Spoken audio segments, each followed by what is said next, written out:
Party fund അടപടലം നക്കിയ ശശിയെ പുറത്താക്കിയില്ലെങ്കിൽ പാർട്ടിയിൽ ഒരു വിഭാഗം കത്തിക്കും.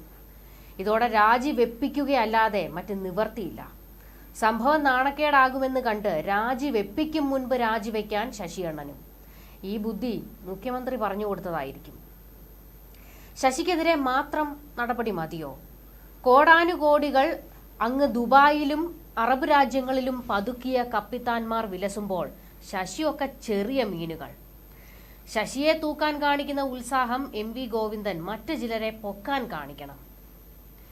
കായംകുളം കൊച്ചുണ്ണി ആരായിരുന്നെന്നും വെള്ളായണി പരമു ആരായിരുന്നുവെന്നും അരിയാഹാരം കഴിക്കുന്ന ഏതു മലയാളിക്കും അറിയാം.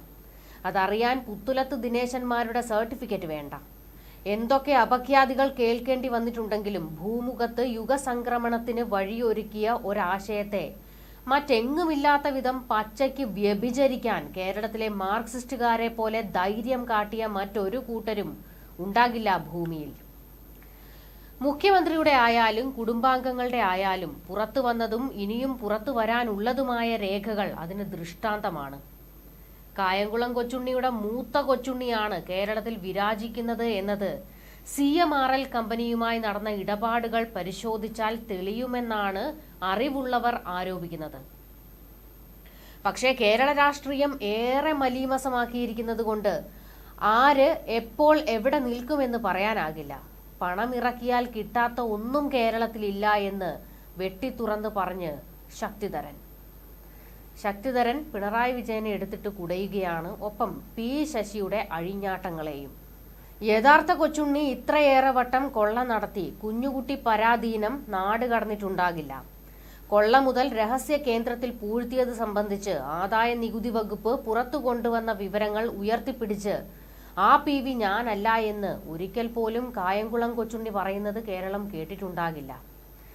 രണ്ട് കരങ്ങളും ഉയർത്തി കൂസലില്ലാതെ ഇതാ നോക്കൂ എന്റെ കൈകൾ എത്ര പരിശുദ്ധമെന്ന് അഹങ്കരിക്കുന്ന കൊച്ചുണ്ണിയുടെ ചങ്കൂറ്റത്തെയും നമ്മൾ കണ്ടിട്ടില്ല.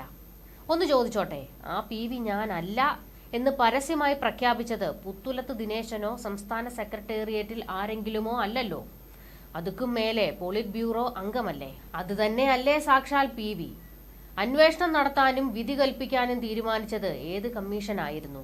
ആരോപണം ഉന്നയിച്ചത് കേന്ദ്ര സർക്കാരിന്റെ അന്വേഷണ ഏജൻസി ആണല്ലോ. വാദിയും പ്രതിയും സാക്ഷിയുമെല്ലാം ഒന്നു തന്നെയോ? ഇതൊരേ പാർട്ടിയിൽ തന്നെ നടക്കുന്ന കാര്യം തന്നെയല്ലേ? ആ PV ഞാനല്ല എന്ന് തീരുമാനിച്ച് വിധി പ്രഖ്യാപിച്ച പാർട്ടി കമ്മീഷന്റെ പേര് പറയൂ. അതോ ആരും തീരുമാനിക്കാതെ കായംകുളം കൊച്ചുണ്ണി തന്നെ വിധി പ്രഖ്യാപിച്ചോ?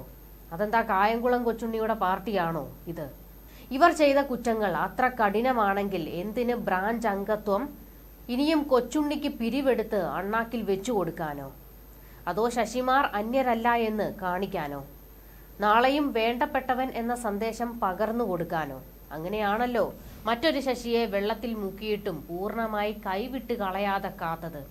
ഇവിടെയും അതേ നയം തുടരുമെന്നല്ലേ അർത്ഥം? ഒരു കാര്യം ഓർക്കുന്നത് നന്ന്. കൂത്തുപറമ്പിൽ 5 എണ്ണത്തെ കൊലയ്ക്ക് കൊടുത്തിട്ട് 6ാമത്തേതിനെ ജീവിക്കുന്ന രക്തസാക്ഷി പട്ടം ചാർത്തി മരണചക്രത്തിൽ കൊണ്ടു തള്ളിയിട്ട് 3 പതിറ്റാണ്ട് കഴിഞ്ഞു. അന്ത്യനിമിഷങ്ങളിൽ ഹൃദയം പൊട്ടി മരിക്കാതിരിക്കാൻ കരുണ കാണിക്കണേ MV ഗോവിന്ദൻ സഖാവേ. ആ കൊലച്ചതി ചെയ്തവന്റെ ബീജത്തിൽ പിറന്നവനെ തന്നെ ജനപ്രതിനിധി സഭയിലേക്ക് തള്ളിക്കയറ്റാൻ മുക്രിയിട്ട് ശ്രമിച്ചിട്ടും കഴിഞ്ഞ തവണ തെറ്റിപ്പോയത് ഭൂമിയിൽ ഇപ്പോഴും സത്യം നിലനിൽക്കുന്നത് കൊണ്ടാണ്. എന്റെ സഖാവ് പുഷ്പ, 6ാമനായി നീ എങ്ങനെയാണ് ഇതിനെല്ലാം സാക്ഷ്യം പറയേണ്ടി വരുന്നത്? എന്താണ് ഞങ്ങളുടെ പുഷ്പന് സംഭവിക്കാൻ പോകുന്നതെന്ന് ഞങ്ങൾക്ക് നന്നായി അറിയാം. മനസ്സിരുത്തി ചിന്തിക്കണം. കാലം കണക്കെഴുതുന്നുണ്ട്. ഇതായിരുന്നു ശക്തിധരൻ കുറിച്ചത്. എന്തായാലും P ശശിക്കെതിരെയുള്ള നടപടികൾ വെറും കണ്ണിൽ പൊടിയിടാനുള്ള ഒരു നീക്കം മാത്രമാണ്. ഇതിനേക്കാൾ വലിയ കള്ളന്മാർ പാർട്ടിയിൽ ഉള്ളപ്പോൾ P ശശിയൊക്കെ എന്ത് എന്ന ചോദ്യമാണ് ശക്തിധരൻ തന്നെ ചോദിക്കുന്നത്.